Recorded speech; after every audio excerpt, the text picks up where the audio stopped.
तुमने बताया था कि तुम्हारी सास तुमसे बहुत प्यार करती है। जी हाँ बेसा जी, बहुत डूंगा प्यार करती।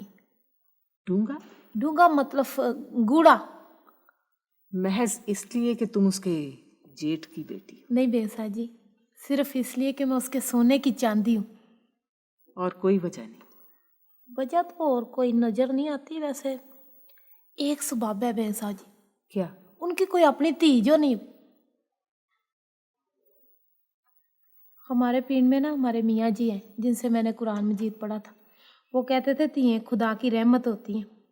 तो मेरी सास को कहने लगे कि कोई बात नहीं, अगर तुम्हारी कोई धी नहीं है तुम सोने की शादी कर दो, तो उसकी वोटी को ला के अपनी तियों जैसी बना के रखो।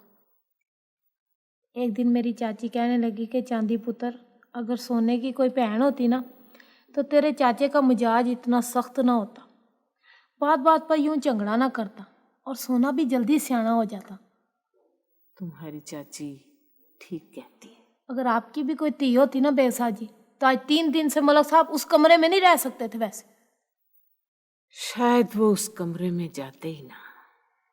बेसा जी, आप मुझे अपनी धी बनाने, मुझे धी बनने का बड़ा शौक है। तुम मेरी बेटी ही तो हो।